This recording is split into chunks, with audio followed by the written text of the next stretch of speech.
Hi, we are Math Guy here. Today we're going to talk about Taylor series.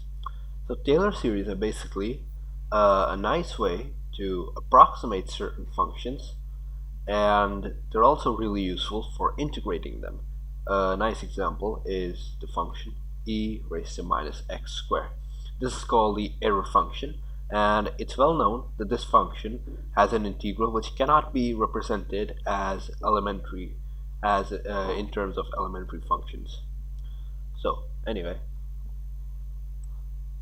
alright, so before we actually begin, I'd like to point out that everything we do today is assuming that this function we have here, y equals f of x, is analytic.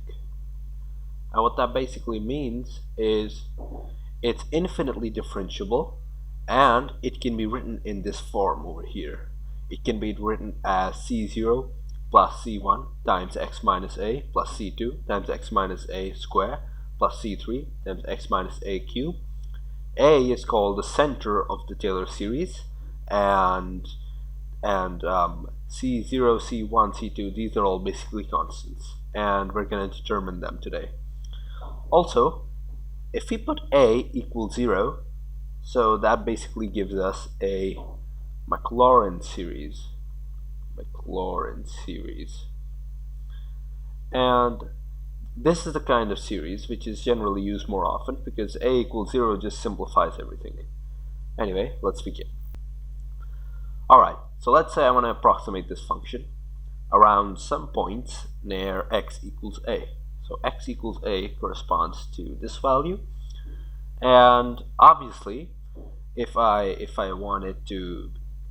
want my guess polynomial, this one, the one on the right hand side, to be equal to f of x at a, then we have f of a equals c0 plus c1 times a minus a plus c2 times a minus a squared, and basically everything just cancels off and you get c0 equals f of a.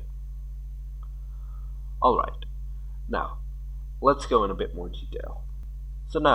So far our guess polynomial is we basically only have one point on our guess polynomial, but we also want our guess polynomial to basically change in the way this curve is changing, so that we can get a good approximation even if the point is far away from a. So the next approximation we're gonna make is we're gonna take it as a straight line, the tangent at this point. Okay, so now let's go. We want the derivative at this point to be equal to the derivative of our guess polynomial at this point.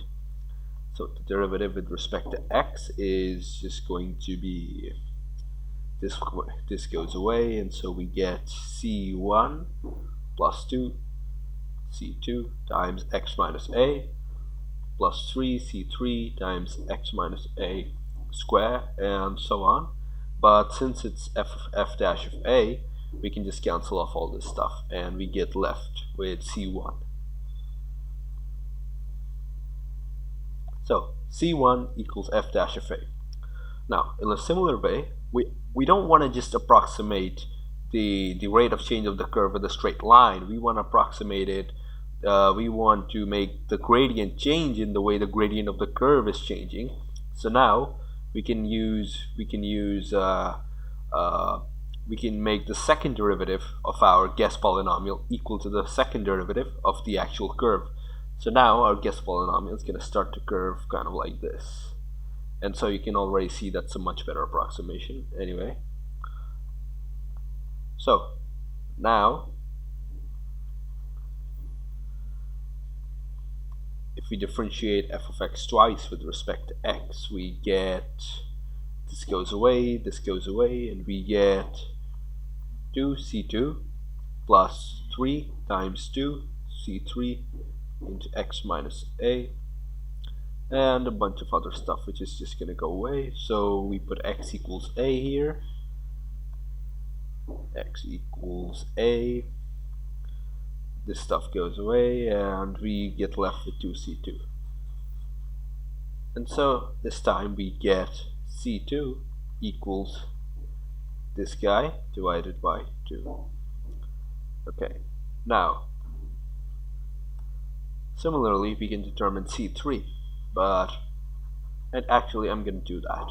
So let's find C3. So we have, if we differentiated this guy thrice with respect to x, we get, this goes away, this goes away, this goes away, we get left with 3 C3, 3 times 2 C3, plus again a bunch of other stuff which is just going to go away, and we get C3 equals this guy over 3 factorial. Alright, now we're starting to see a pattern. Let's see if we can kind of prove it.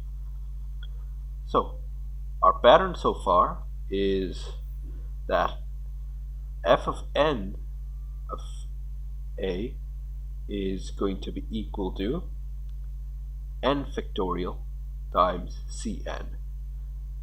And what this basically means, this expression on the left, that's just the nth derivative of f of x at the point x equals a. Alright, so let's see if we can prove this.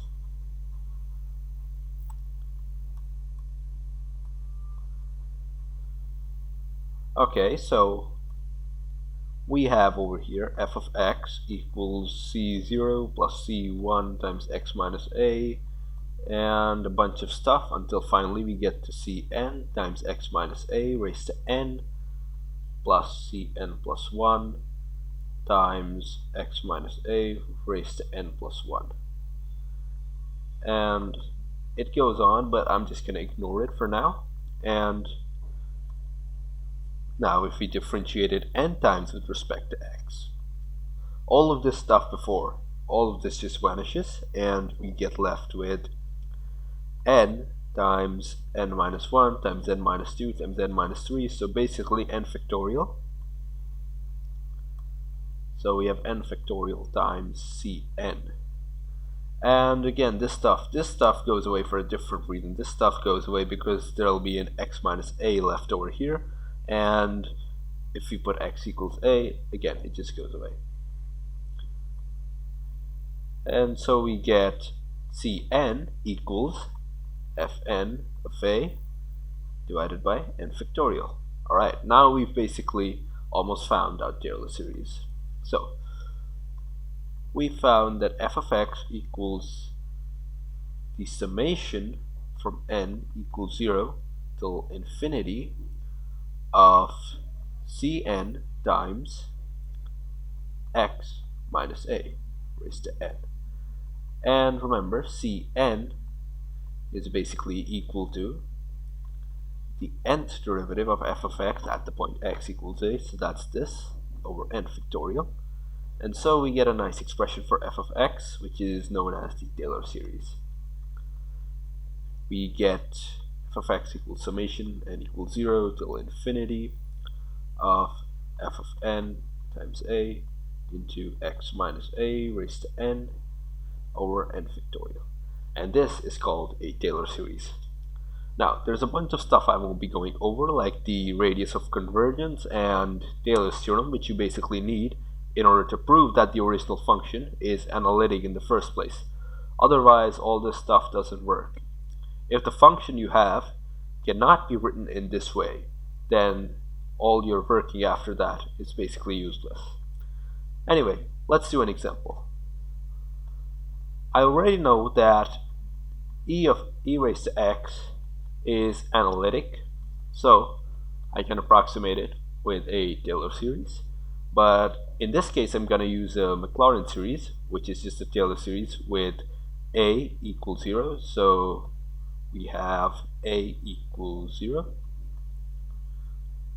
Now, f of x equals the summation from n equals 0 till infinity of fn times fna times x minus a raised to n over n factorial. And now let's find f of fn of a. So the first derivative at a, which in this case is 0, that's just going to be, so that's just e raised to 0, that's just 1, And no matter how many times we differentiate it, for example, if we differentiate it 2 times, again we're going to get e raised to 0, 1, and the original function, in fact, is also e raised to 0, so that's 1. And so now we can write out our Taylor series.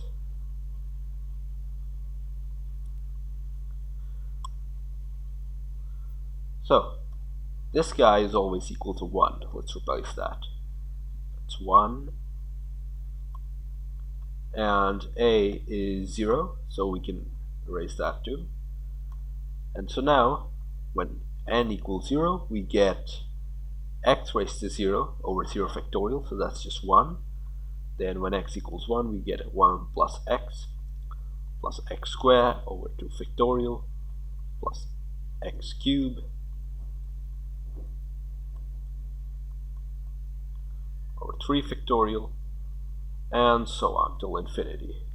Anyway, that was Taylor series. I hope you enjoyed the video, and have a nice day.